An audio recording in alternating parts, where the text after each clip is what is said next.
Hello everyone, Board Game Lawyer here. I've decided that today is the day that I'm going to go ahead and open up my Ironheart Hero Pack that I received in the mail this week from FFG.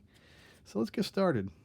My hope is that I can open up, do an unboxing as well as a playthrough video. We'll see how things progress. My first challenge is always to get into the packaging here because this little piece of tape, my nemesis. That's my nemesis right there. A piece of tape that holds our pack together. And so let's look inside and see what we got. Here's step 2 of my nemesis. It's popping open this little seal here on our pack.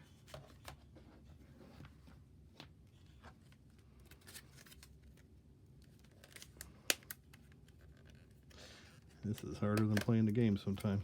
All right, so we got this is all of our paperwork here. We will go ahead and look at the insert that came with the set just to see if there's any rules. I believe there are quite a bit of rules here that we're going to have to take a look at because Ironheart plays different than a lot of other your traditional heroes. So here it says the Ironheart Pack. After a senseless act of violence took the life of her best friend and of her stepfather, Riri Williams used her super genius intellect to reverse engineer Tony Stark's Iron Man design and create her very own power armor. She now soars the skies as Ironheart, determined to rid the world of the cruel fate she once endured. So we have some new rules here. It's programming identity crisis.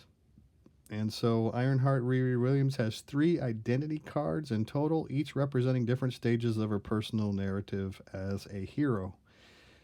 During game setup, the weakest of the cards is put into play under the player's control, with the other 2 cards set aside, determined by a beginning the game ability on her alter ego side of that identity card.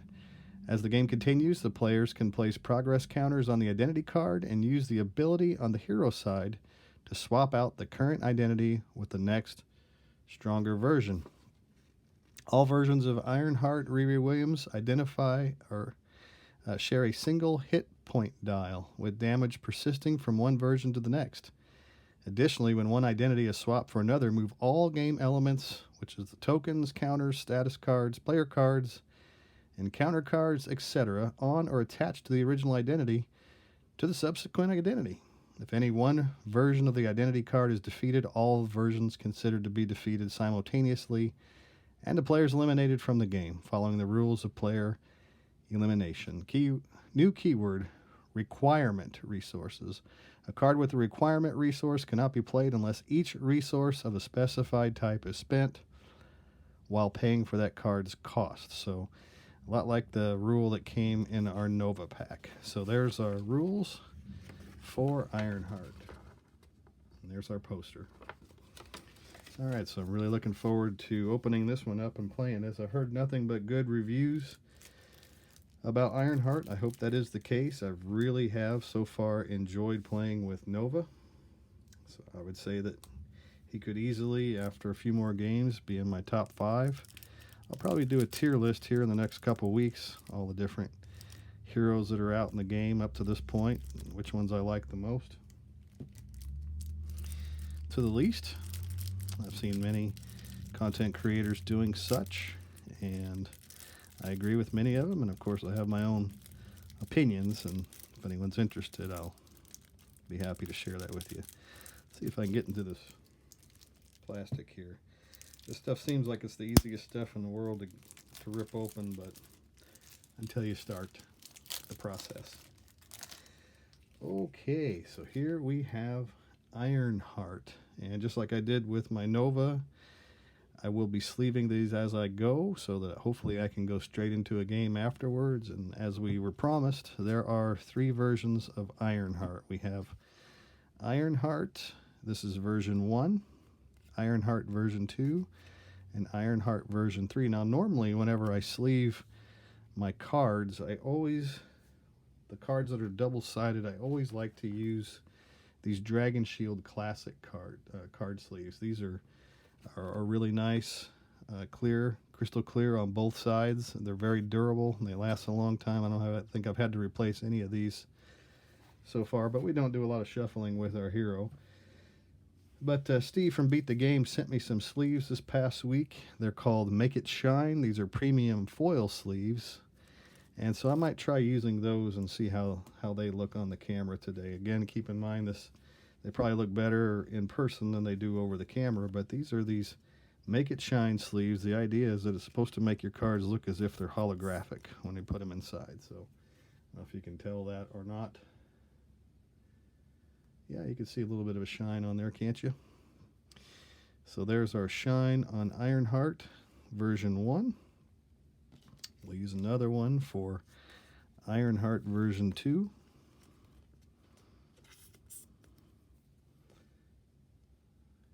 Gives that foil likeness. And here is Ironheart version 3. So let's take a look at the Riri Williams side first for each of these. So let's see here. Here's version 3, version 2, and version 1. So 1, 2, and 3. Let's read these. So Riri Williams says that she begins the game with this card. Set your other identities aside. See the insert? We saw it already. Child Prodigy. Action. Spend a mental resource and place 1 progress counter on Riri Williams. Limit once per round. And then if you flip over to her hero side, it reads, Level Up. Action. Remove 3 progress counters from Ironheart. Ready her. And swap her with version 2 Ironheart. So that's her level up action.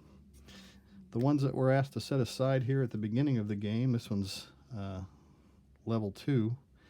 Child Prodigy. Action. Spend a mental resource or 2 resources of any type. Place 1 progress counter on Riri Williams. Limit once per round. And then we flip over to her hero side, which says, Level Up. Action. Remove 3 progress counters from Ironheart. Ready her. Give her a tough status card. And swap her with version 3 Ironheart. Okay. So that's 2. And then 3 says Child Prodigy. Action. Spend 1 resource of any type. Place 1 progress counter on Riri Williams. Limit once per round. And this one says Maximum Efficiency. Hero Action. Remove 1 progress counter from Ironheart and deal 2 damage to an enemy. So eventually she makes it up all the way to thwart of 3, 2, and 3. That's where we hope to attain. So gradually increasing in power as Ironheart comes out onto the table. So I'll set these aside for now, and I'll go ahead and grab my sleeves to sleeve up my hero cards. Okay, so I like to use the Night Blue Matte Dragon Shields, and so I'll go ahead and pull some of those out, and we'll take a look at some of these hero cards that we're going to be hopefully seeing and playing with in the game today. So here's our first one. It is Braun. He said he has a thwart of 2, an attack of 3. He costs 4 to put out, and he has 3 hit points. While Braun is exhausted, he gains resource. Generate a mental resource. While he's exhausted, he gains, and that's once per phase. So he can generate resource whenever he's exhausted. I wish I could generate some resources right now. It has been a long day. All right, so Flyover is our next card. It says Hero Action, Thwart, remove 3 threat from a scheme and place 1 progress counter on Ironheart. 2 progress counters instead if this thwart removes the last threat from that scheme. So we have 2 Flyovers to place in our deck. So we'll go ahead and sleeve those guys up. 1 and 2. Next card in line is the Photon Beam. It is a hero action. Deal 4 damage to an enemy and place 1 progress counter on Ironheart. 2 progress counters instead if this attack defeats that enemy. Similar to the Flyover, but we have Photon Beam, and we've got 3 of those. So we'll sleeve those guys up.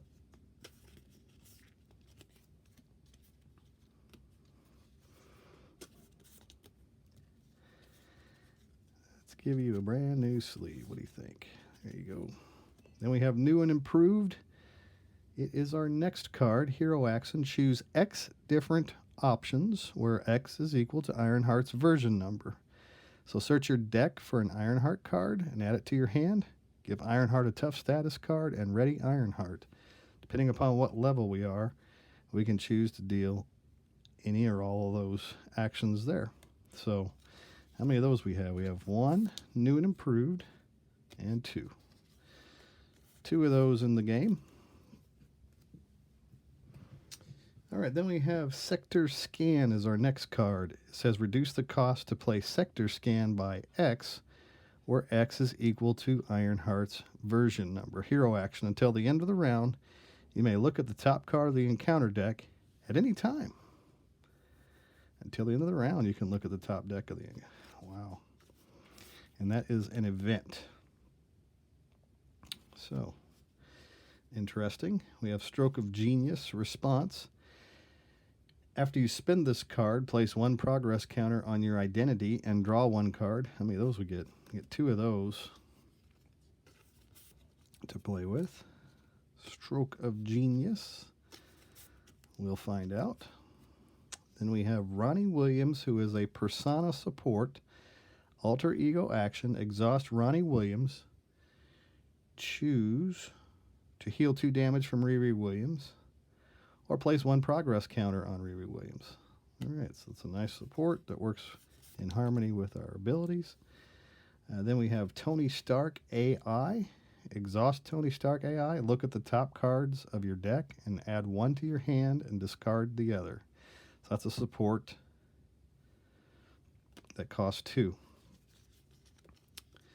Tony Stark makes it back into the game. Photon Blasters is an upgrade. It says you get +2 hit points. Hero action, exhaust Photon Blasters, deal damage to an enemy equal to Ironheart's version number. Alright, so we got some, looks like some more upgrades on the horizon. Propulsion Jets tech. You get +2 hit points. Hero action, exhaust propulsion jets, remove threat from a scheme equal to Ironheart's version number. Nice. I like that it gives me 2 extra hit points too. Alright, so that's the 15 cards that make up our deck. I assume there's 15 there. I didn't count them. But that is card number 15. So yeah, there's our 15 cards that make up our hero specific cards in our deck. So it looks like we'll be playing Ironheart in leadership now. So Cloud9 is our first ally. Hero action, exhaust Cloud9. Choose a player until the end of the phase. Each aerial character that player controls gets +1 thwart. Exhaust Cloud9 to give everybody +1 thwart. And she comes into play with 1 and 1. Alright, so there's that one. We also have Falcon here, aerial champion. 1 and 2 on the thwart and attack. Hero response. After Falcon attacks or thwarts, spend a energy resource. Ready another champion character you control. Alright. Costs 4. Then we have the Patriot, another one. Hero response. After Patriot enters play, choose a champion character. That character gets +1 to each of his basic powers until the end of the round. He has a 2 thwart, 1 attack, 4 hit points. Our next card is an event, and it's entitled Go All Out. And we have 3 of those. Requirement, an energy resource. While paying for this card, you have to spend the listed resource. Hero action, attack. Exhaust your hero, deal damage to an enemy equal to the total of your hero's thwart, attack, and defense values. Oh my. All out attack.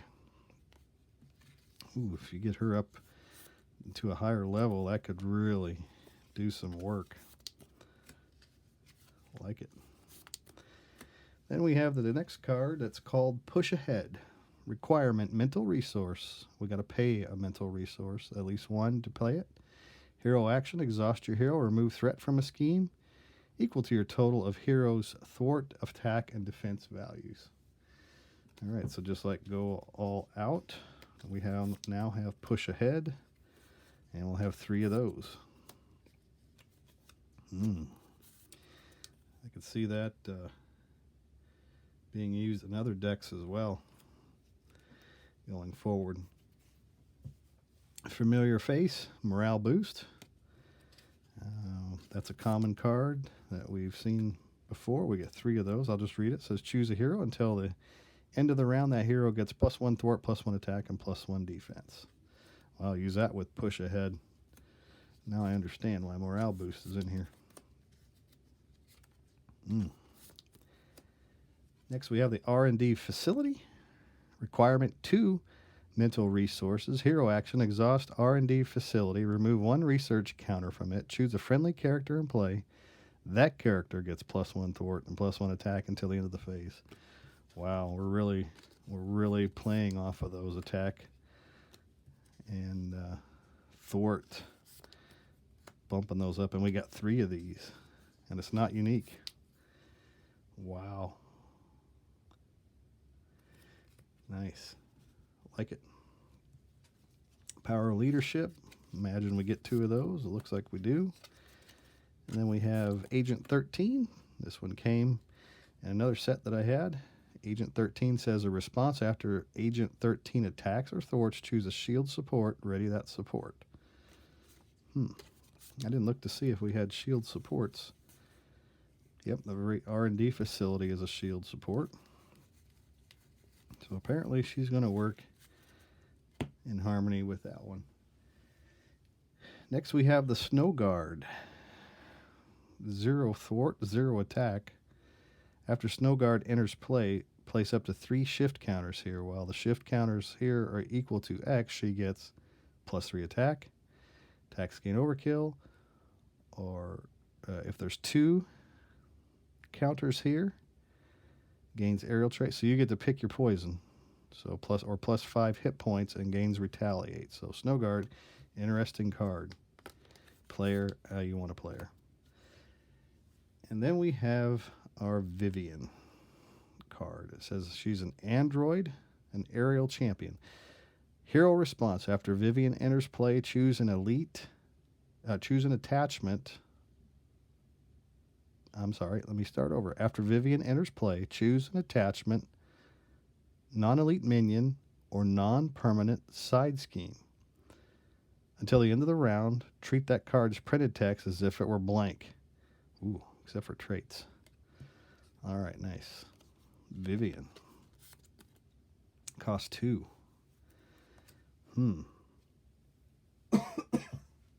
Nice. Go for champions. Max 1 per deck. Play only if your identity has the champion trait.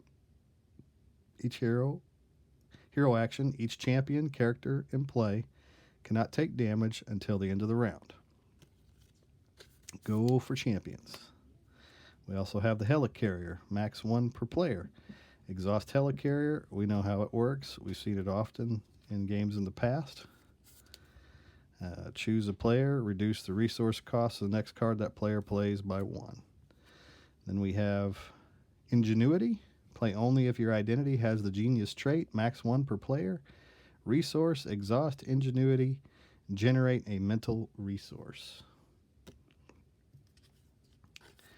Upgrades. 3 of them. Get a complete set. All right, so there are our, I suppose, 25 cards that will make up the rest of our 40-card deck that will make up our starter. Then we have a few villain cards. We'll take a look at those. And I'll sleeve those along the way as well. For my villain cards, I like to use my Jet Mats. Jet Mat. Those are black. And they are very rich. They look very nice. And they're completely opaque. You can't see through them. These are great for tournament play. If you want to play a deck that needs to have opaque sleeves and almost kind of looks like a star field on the back. Anyway, so we have a minor setback, which is our obligation. Give to the Riri Williams player. Remove 1 progress counter from your identity, then discard this card. If no progress counter was removed this way, deal yourself 1 face down encounter card, then shuffle this card into the encounter deck.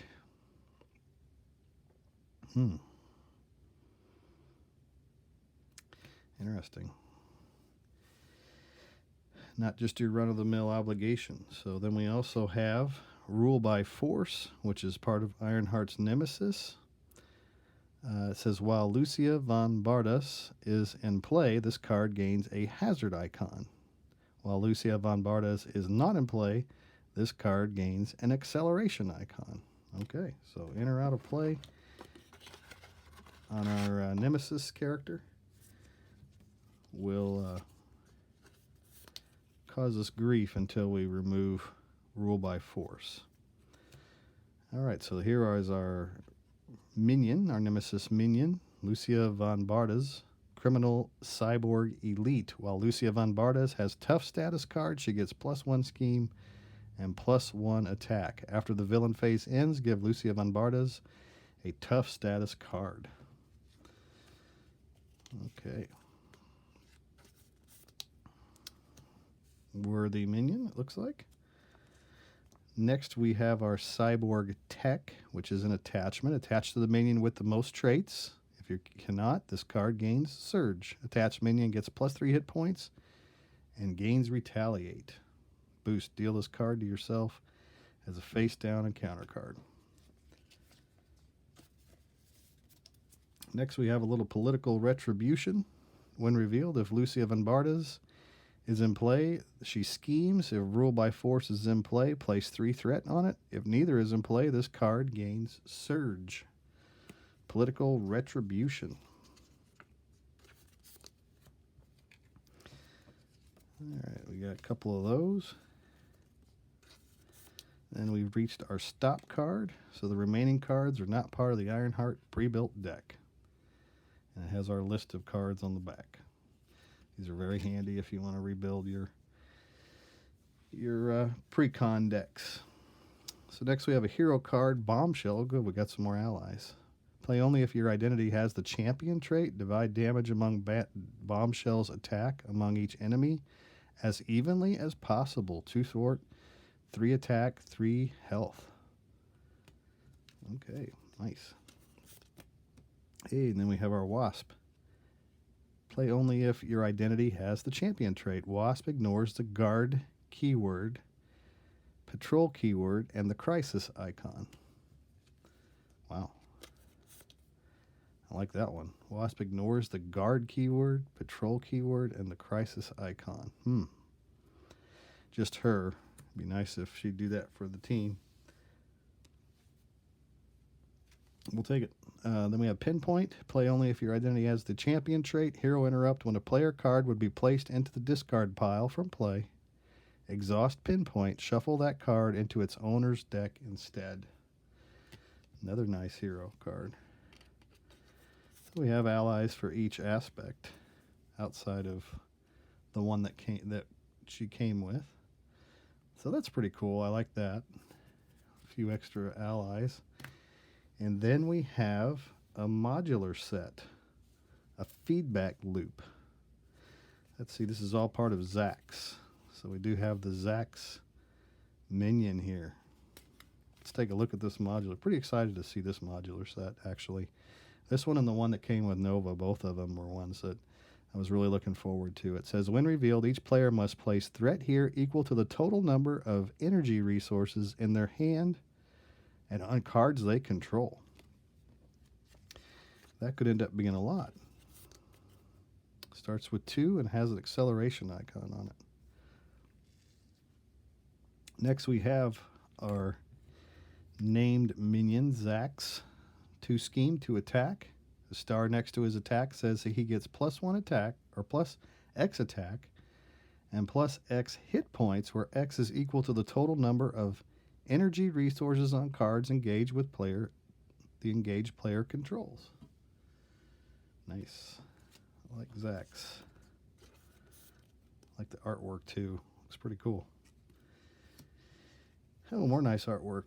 So this one's Haywire. Attached to your identity, treat the printed resources of each card in your hand as if it were an energy resource, which works really well and in harmony with the other cards we just read. Choose to either discard a card you control with a printed energy resource or take 2 indirect damage.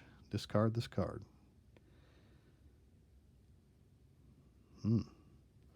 Treat the printed resource of each card in your hand as if it were an energy resource. Okay. So, wow. And we get a couple of these. Yes, we do. So we'll sleeve those up. We also have air static. Forced interrupt. When the villain phase begins, deal 2 indirect damage to each player with a energy resource in their hand and or on a card they control. Hero action. Choose to either discard a card you control with a printed energy resource or take 2 indirect damage and discard this card. Okay, so there's some air static for you. And then it looks like finally we have Zap, which is a treachery card. When revealed, take indirect damage equal to the total number of energy resources in your hand. If your identity was dealt 1 or fewer damage this way, this card gains Surge. Mizax Uzap. All right. So Zap is our final card in our hero kit today. So I really like what I'm seeing. It looks like it could be what everybody's talking about. A lot of fun to play with. I will find out, but probably not this evening. I think I'm going to call it a day, folks. I hope that you enjoyed watching me unbox these characters and read through the text and sleeve the cards. I'm sure that was overly exciting, watching me put sleeves on my cards. But yeah, I think I will play through this. I hope to be able to get to it this week sometime, and if I do, I'll probably use Rhino, like I always do whenever I first play, to test out the ability, and I'll include these Zax cards in the Rhino deck with the hopes that we will see a few of them to see how they work. So, again, I'm the Board Game Lawyer. Thanks for watching my unboxing video today, and I hope to be able to bring you a playthrough video of these cards very soon. And so I want you all to have a great week, and until I bring you another video, keep enjoying these new cards that we got. I'm sure the many of us who have already received them are having a good time with them, from what I hear. So, all right, friends, thank you. Goodbye.